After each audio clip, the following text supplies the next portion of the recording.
We all have memories, but what if your strongest memories are, in fact, imprisoning you?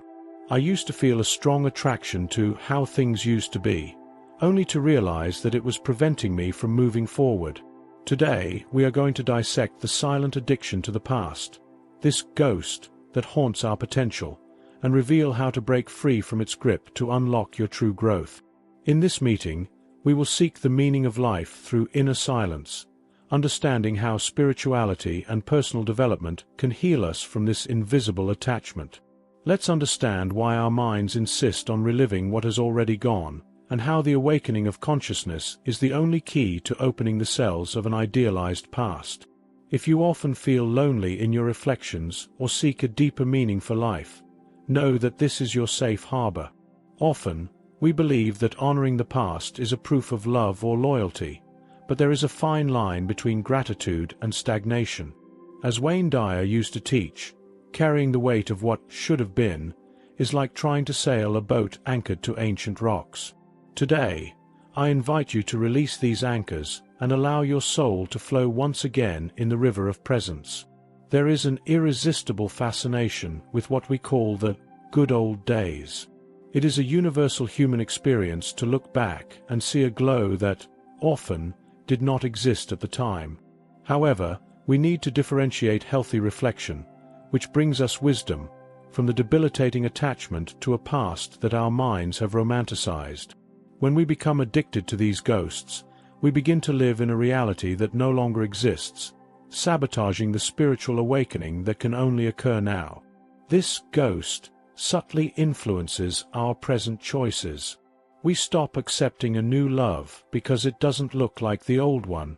We refuse opportunities because we fear that the chaos of progress will destroy the illusory security of our nostalgia. As Krishnamurti said, memory is the residue of experience that prevents the mind from being new. If your gaze is always fixed on the rearview mirror, how can you see the beauty of the road opening up in front of you? But to understand why our eyes insist on seeking that rearview mirror, we need to look inward, at the silent functioning of our own biology, which often creates illusions to protect us from the now. Our biology often works against our spiritual clarity. The brain possesses cognitive biases, such as confirmation bias, which distort our memories so they seem much smoother and more perfect than they actually were. There is a dopaminergic effect in nostalgia. Diving into memories brings immediate comfort, an escape from the fertile void of the present that scares us so much. On social media, this phenomenon is amplified, creating echo chambers where idealized pasts are sold as the only form of happiness. But the awakening of consciousness requires us to look through this fog. Buddha taught us that attachment is the root of all suffering. When we cling to the image of who we were or what we had, we are fighting against the law of impermanence. Emotional healing begins when we accept that life is a constant flow, and that trying to freeze a moment is the same as trying to hold water between your fingers. When this biological illusion crystallizes in our choices, what was once a mental refuge becomes an invisible anchor, beginning to silently sabotage our growth under the guise of familiar comfort. Nostalgia can become a form of procrastination by proxy.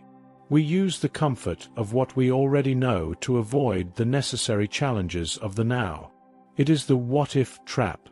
We keep dwelling on lost opportunities, feeding the ghost of regret, instead of using our vital energy to create new realities.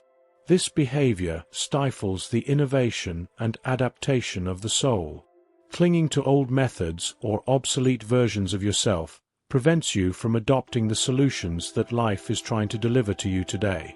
Seneca, the Stoic sage, reminded us that expectation is the greatest impediment to living.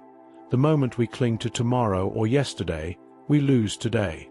Nostalgia is, in fact, an invitation to stagnation. All healing begins with the acceptance of what hurts in the present, and not in the escape to a past that has already fulfilled its role in your inner reform. If we recognize that this anchor holds us back, then the invitation for liberation arises. How can we transform this weight into movement and finally break the threads that bind us to what no longer pulses? How, then, do we free ourselves from these chains? The path is mindfulness in the present moment. It is necessary to cultivate what we call constructive discontent, embracing the imperfections and chaos of the now to drive change, instead of hiding in the past. We need to reinterpret failure and discomfort not as setbacks, but as essential components of progress. Lao Tzu taught us the way of non-forcing. When we stop fighting against time and accept the fluidity of life, the spectral chains dissolve. Practice self-listening. When nostalgia knocks on the door, ask yourself, what am I trying to avoid in my present?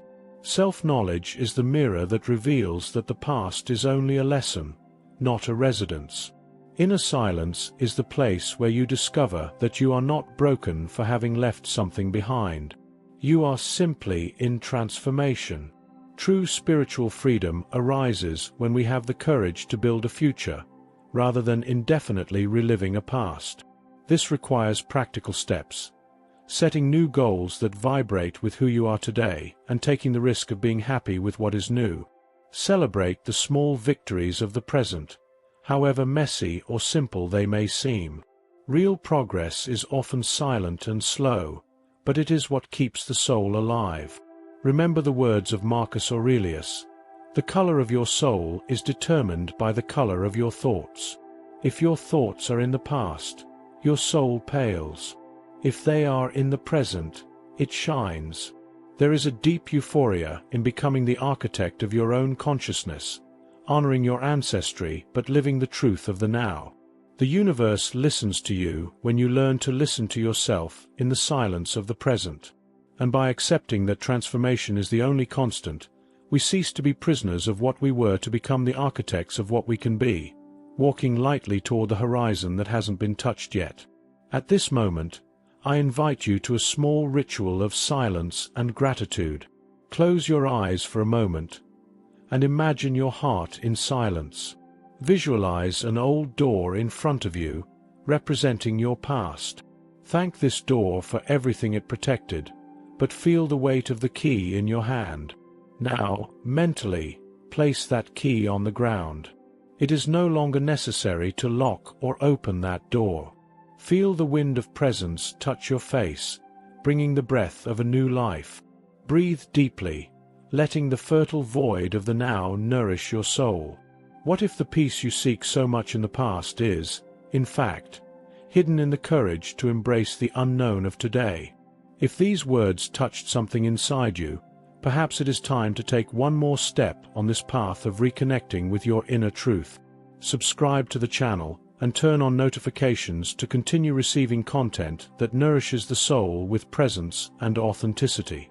Share in the comments what resonated with your heart. Your story might be the mirror someone else needed to find.